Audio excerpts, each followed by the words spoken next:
Honorable Chairperson, Honorable President, Honorable Vice Chancellor, Distinguished Director, Deans and Faculty,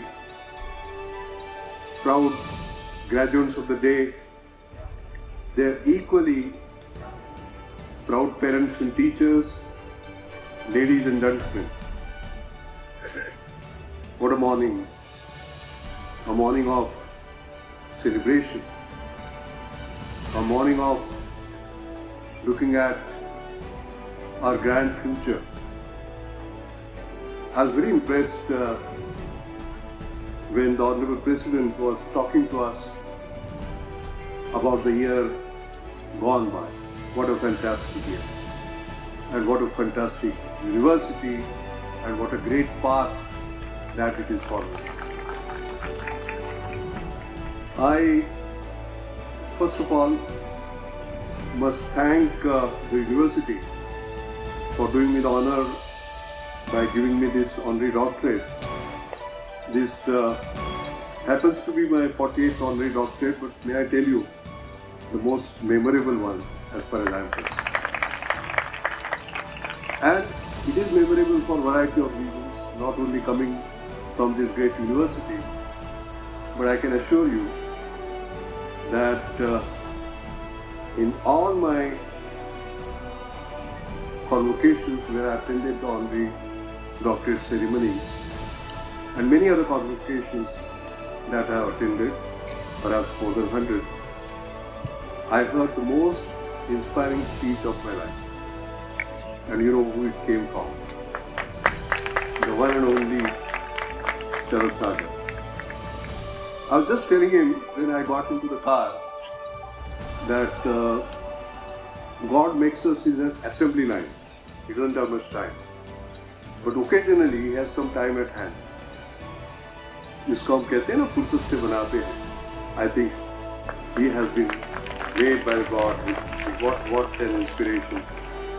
And if you can see, he is a role model for all of us and for me. Yes, there is a 50-year difference, as he said, 5 decades. He is playing the first inning in his life. I am playing the final inning in my life. I'm 82 now. But I feel inspired. He represents aspiration, which we should all have. He represents resilience, which we must all have. The competitive spirit that we all must have. The self-confidence that we all must have. Confidence in our nation. Patriotism that he must have. He has everything that you can imbibe in yourself. So Sharad, it was a great honor and a privilege for me to sit with you. Thank you very much for doing the honor.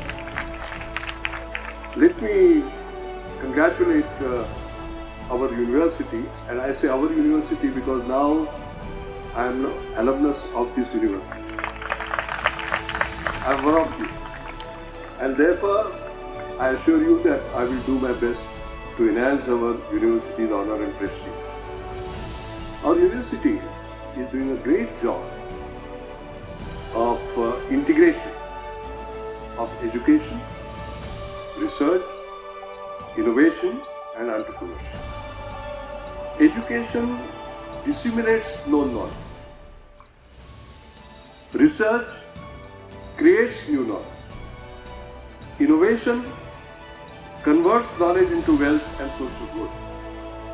However, for innovation to move from mere ideas to actual impact, from moving from mind to marketplace, we need entrepreneurship.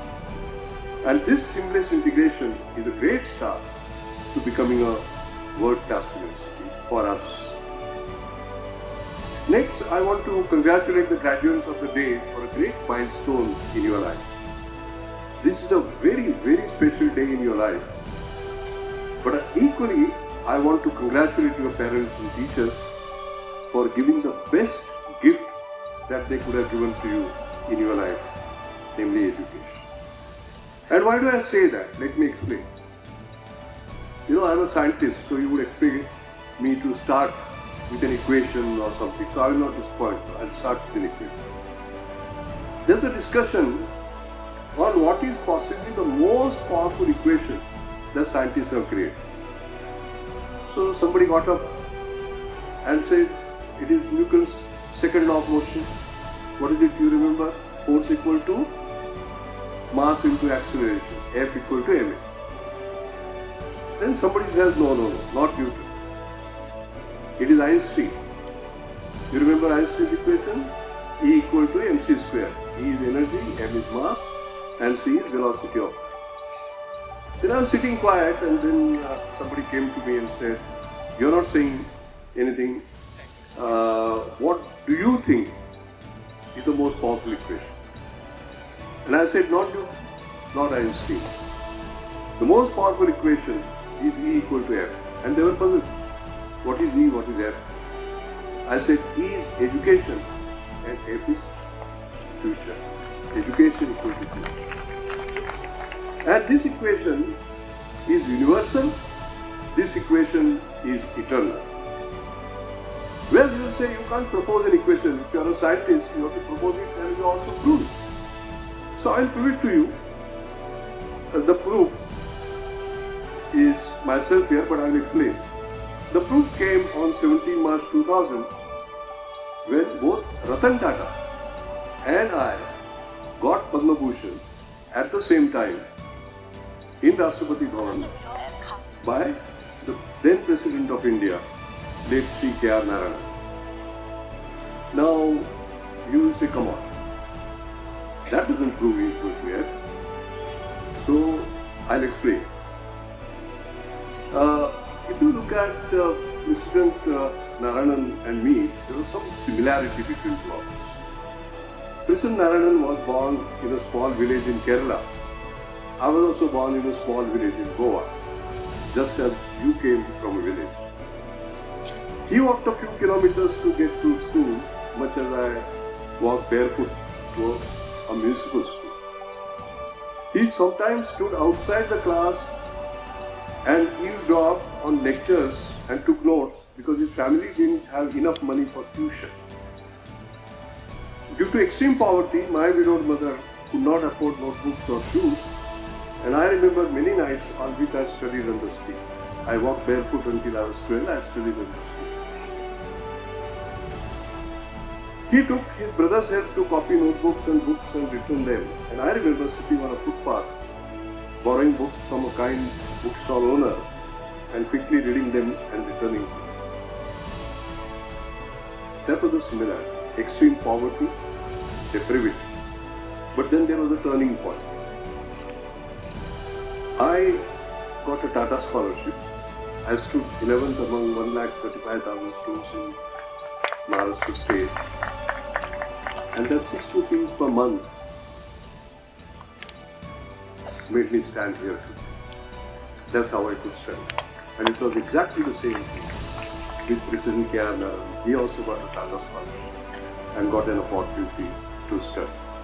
So we built our respective futures based on a Tata scholarship. And that is why the scholarship that you talk about are so important. I'll come back to that, the Dexterity Global scholarships. On 17 March 2000, now here is the proof. Ratan Tata, the head of the house of Tatas, was bestowed Padma Bhushan at the hands of President K.R. Narayanan, who himself was a Tata scholar. And that Tata scholar also bestowed Padma Bhushan to another Tata scholar, that was me. All this was possible due to access of education due to that scholarship. Does this not prove E equal to F? So that is the importance of today. Education is equal to future, and that is the key to your future. But mere education is not enough for building the future. You also require an opportunity. And let me narrate an interesting anecdote here. As the chairman of National Innovation Foundation. What is National Innovation Foundation? It is grassroots innovation. Grassroots innovation is done by artisans, farmers, school dropouts, and that is based on a strong belief that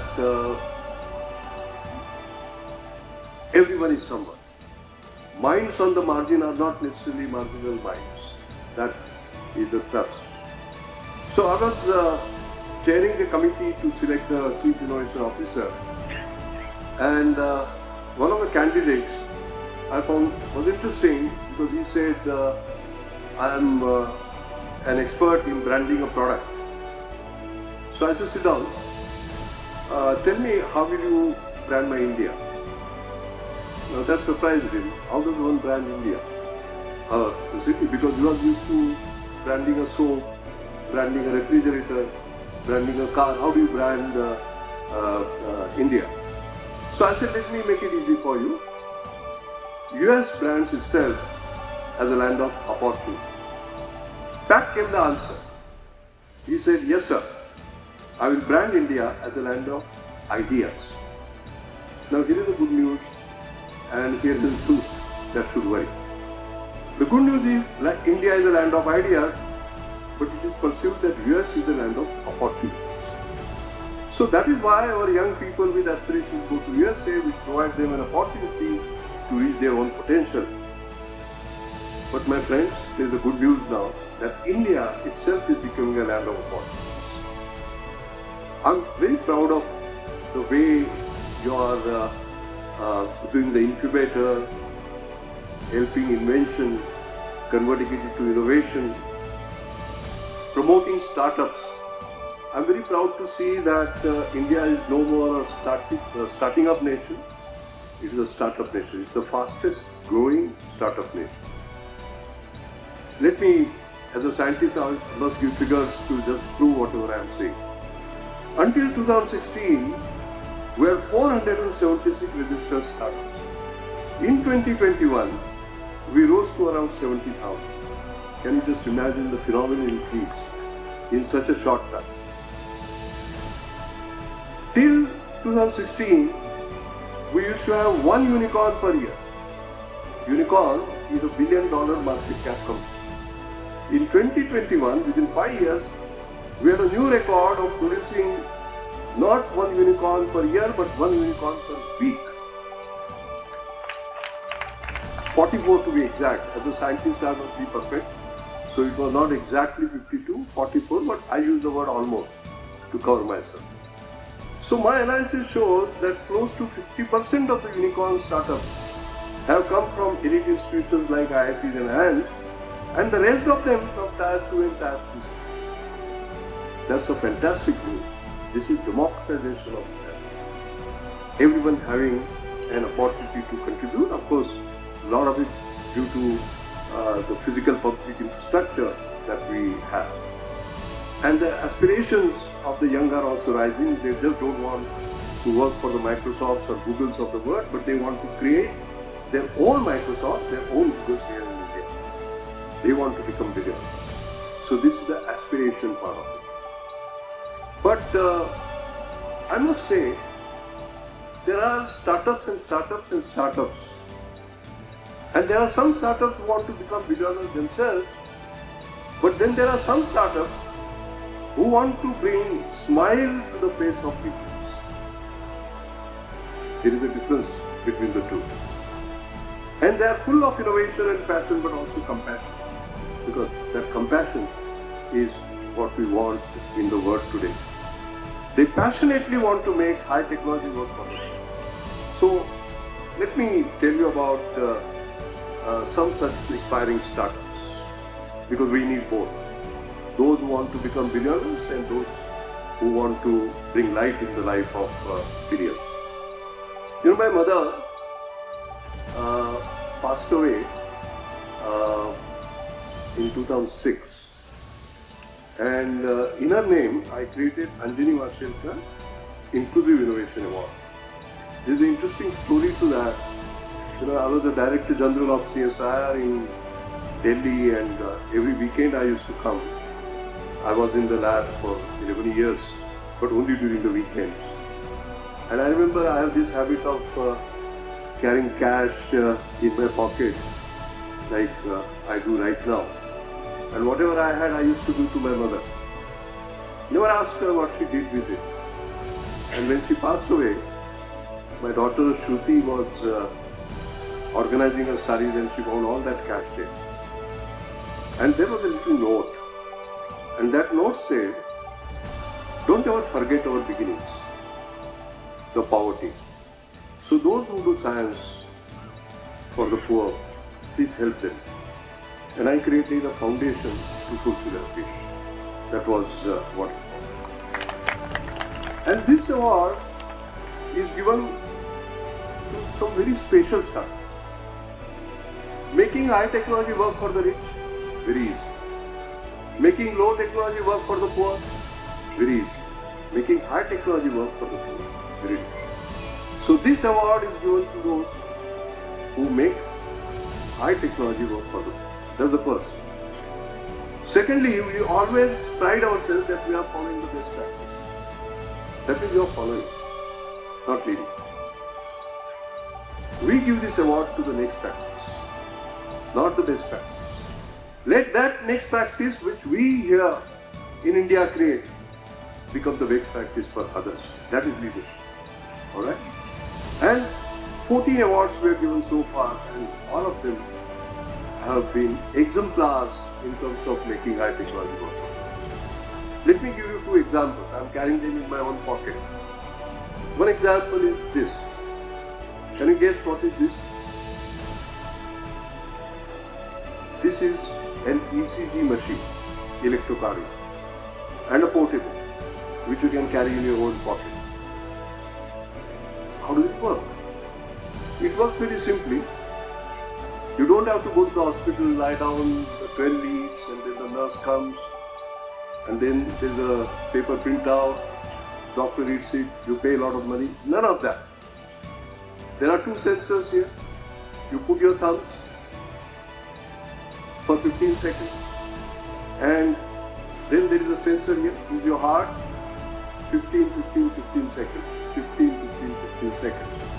And if you have downloaded an app called Sanket, your medical grade ECG comes to your mobile.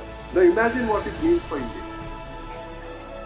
Supposing there is a poor woman, old woman in a village, and she has a heartache, she has to be taken for an ECG.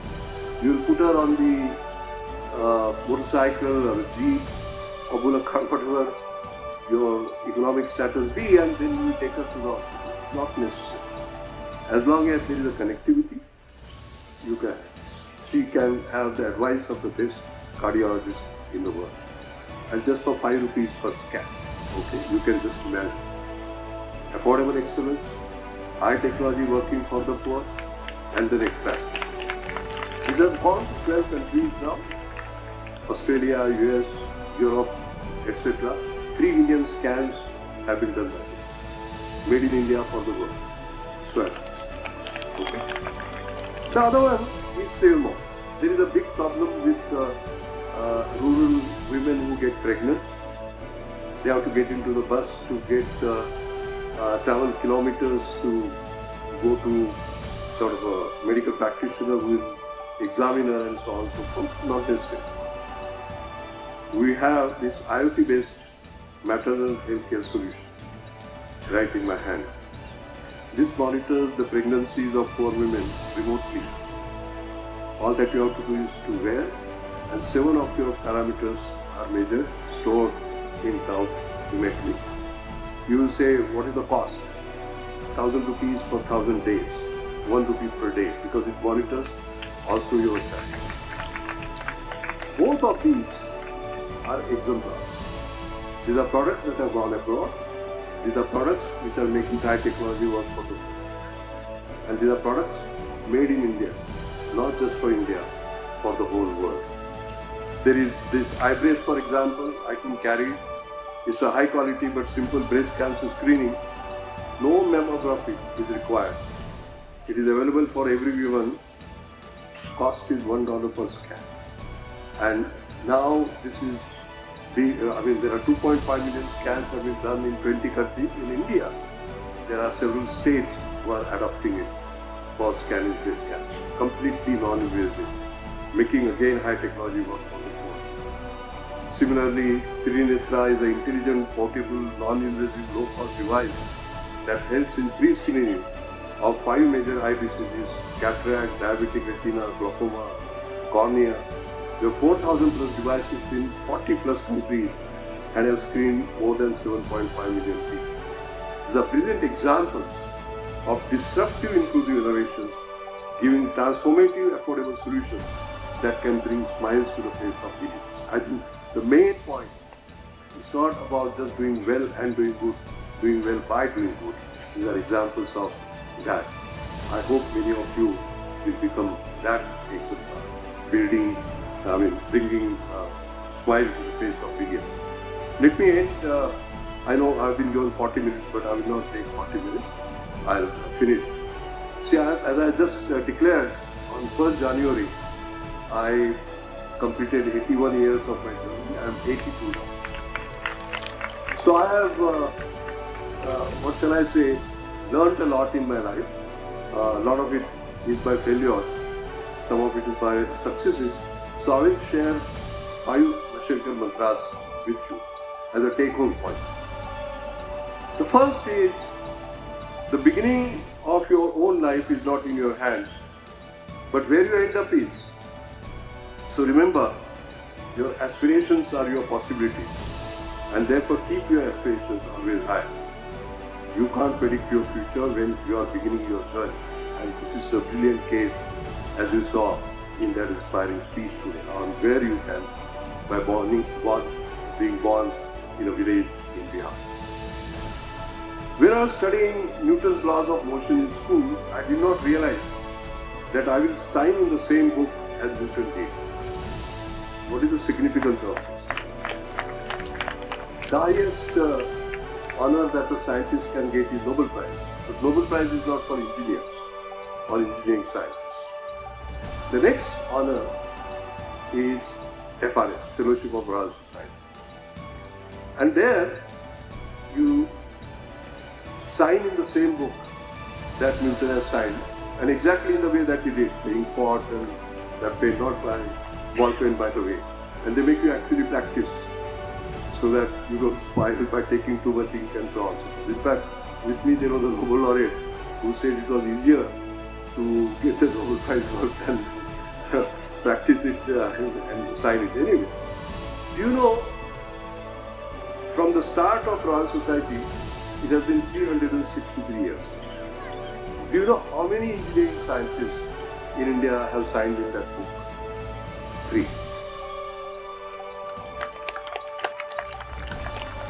One was Professor Rodham Narasimha, he is no more. Another one is my own guru, Professor M.M. Sharma, belongs to Rajasthan by the way, he was born in Jodhpur, as you know. We are all very proud of him. And third is his student, that is my son. So therefore, when I was studying in street lights, if somebody had said that you will become one of the 3 who will sign in that great book, I would not have. But it happened. And therefore, what is essential, and particularly I want to emphasize this with young people, there is no substitute to hard work. Like instant coffee, there is no instant success. Please remember, I myself work 24/7, day after day, week after week, month after month, year after year, and I will continue to do so till the last breath of my life. Please remember that. But most importantly, what I would say, work hard in silence. Let success make all the difference. Okay, very important to you.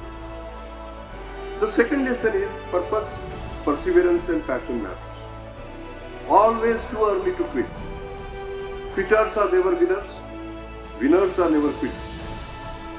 Intermediate fail in a different way. FAIR, first attempt in learning.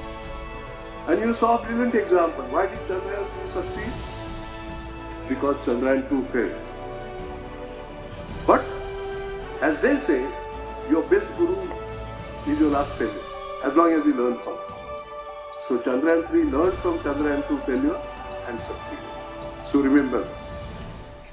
The third one is that be always a part of a solution, never be a part of a problem.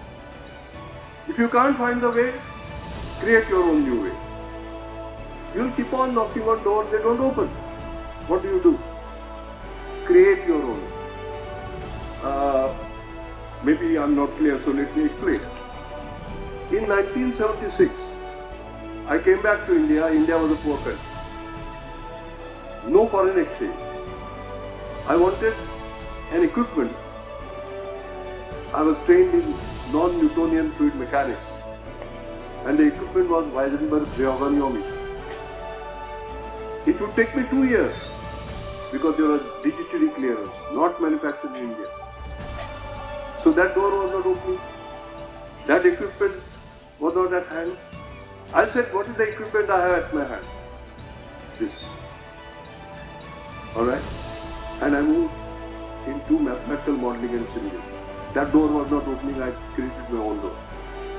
The highest science prize that a young scientist in India can get below the age of 45 is Bhatnagar Prize. I started my work in 1977. In 82, I got Bhatnagar Prize for that work. Supposing I was waiting, I would be still waiting. So when the doors don't open, create your own. The fourth Mashelkar mantra is the following, and this is very important. You can do anything, but not everything. And therefore focus is important. Where did I learn it? It's an interesting story. You know, I studied in a municipal school. It was a free school. And from the 7th standard to 8th standard, secondary school, we required 21 rupees for uniform, for shoes, admission fee and so on. It took my mother 21 days to get that 21 rupees. And finally we got it from a housemaid who was her friend. She was working in Chowpatty. And it was a life saving, she gave it to us. By that time, the admission to all schools were closed, top schools. And I went to a poor school. My friend, that was a major breakthrough in my life, that I went to a poor school. You'll be surprised. How do you say there is a breakthrough when you get to a poor school? Because that poor school had rich teachers. One of them was my science teacher. He did not believe in chalk and talk. Learning by doing, learning by seeing, and so on. So one day, he took us out into the sun just to show how to find the focal length of a convex lens. And you know the experiment. He had the convex lens in hand, he had a piece of paper in hand, he moved the convex lens up and down, and the brightest spot came, and he said, this is the focal length. And he held it for some time and the paper burned. When the paper burned, for some reason he turned to me and he said, like this, Mashelkar, if you focus, you can achieve anything in the world. Can you just imagine? It did two things for me. You know, in everyone's life, you will have a wow moment. This was a wow moment. I said, my God, science is so powerful, I'm going to become a scientist. So the second word, focus and you can achieve. But as I grew, I saw more lessons. Convex lens is like this. Sun's rays are parallel. And what is the property of parallel lines? They never meet. What does convex lens do? It makes them meet. Okay? What is the significance of this? When I became director of National Chemical Laboratory, there was inorganic chemistry division, organic chemistry division, polymer chemistry division, biochemistry division. No two divisions talk to each other. I said nothing to you. One NCL, team NCL. When I became the Director General of CSIR, 40 national laboratories, no two laboratories will talk to each other. I said nothing to you. Team CSIR, one CSIR, and so on. And that CSIR transformation, by the way, is now recognized as topmost 10 achievements of Indian science and technology. 1990s transformation in the book by Jaipur, you know, starting with Ramanujan and Green Revolution and so on and so forth, bringing it together. So there were lots of lessons in my life, but for us there is a lesson. And what is the lesson? Race, religion, language. Are we becoming one India? We require converging lens leadership to bring it together. Like our Prime Minister said, Sabka Saath, Sabka Vishwas, that is very, very important. What does concave leadership do? It takes us apart. We must avoid concave leaders who take the society apart. We must bring them together. That was my fourth lesson. And the fifth lesson is there is no limit to human endurance, no limit to human achievement, no limit to human imagination, excepting the limit you put on yourself. I mentioned about FRS. Okay? I called Professor C.N.R. Rao, who is my guru, Bharat Ratna. Accepting Nobel Prize, he has got everything. He just completed 90 years. And my friends, I talk about hard work. I learned from him. At 90, he's there in the laboratory every day. That is my inspiration. So, when I got FRS, I called him and I said, sir, I became FRS. I thought he will applaud. You know what he said? Not bad. So, I was a bit disappointed. Then, US National Academy, Arts and Science, 1780 it was created by Benjamin Franklin and George Washington. And great people like, you name them, there have been 200 Nobel laureates, have been sort of members, and Winston Churchill, Charles Darwin, from there, everybody. From India, only 7. So I was the 7th. So I was very happy. I said, now he will applaud. I called him. I said, sir, what was his response again? Not bad. Then I said, 3rd or 7th doesn't work with him. Then US National Academy inventors, I was the first one from India. Okay, now there are more, but I was the first one. So I called him, sir, this happened. I thought at least now he will say, well done. All that I needed was well done. You know what he said again? Not bad. Then I got angry. I said, sir, what do I have to do to impress you? What he said is what I am going to leave there. What he said, Dr. Mashelkar, you are climbing on a ladder of excellence, which is limitless. It has no limit, excepting the limit you put on yourself. Translate it. Translate it. What it means is that no matter what you achieve in life, what you have to say is my best is yet to come. I am 82. Every day morning I say that. You will be in your early 20s. Every day in the morning you should say that. So get up in the morning, say my best is yet to come. Today is the day it is going to come. And that best is not just for myself, my society, my beloved nation. And can you just imagine if 1.4 billion Indians do that every morning by getting up and saying my best is yet to come, and today is the day, where will India be in the Committee of Nations? Exactly where it belongs, right at the top. Thank you very much.